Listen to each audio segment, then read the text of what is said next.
Welcome to Sweet Life Beat Life. We hope this video helps. You begin by confirming power and basic connectivity.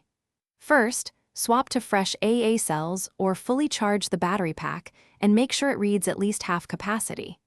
Next, power cycle the controller by holding the Xbox button for several seconds to shut it down, then press again to turn it on.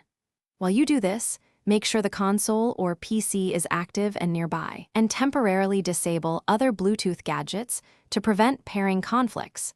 This clears interference before deeper troubleshooting. Once powered, test a wired connection by plugging a USB cable directly between controller and console or PC. This isolates wireless issues and often restores functionality immediately. If wired input works, disconnect and repair wirelessly. Press the controller sync button, then the console or dongle sync, watching LEDs for flashing confirmation.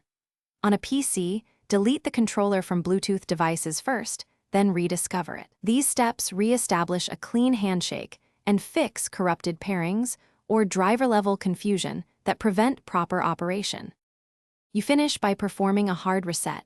Remove batteries or the pack, hold the Xbox button for 10 seconds, then reinsert and power on to clear transient faults.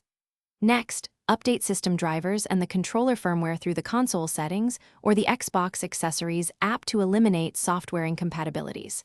If problems persist, replace the battery pack or try a different controller. This isolates whether the issue is hardware.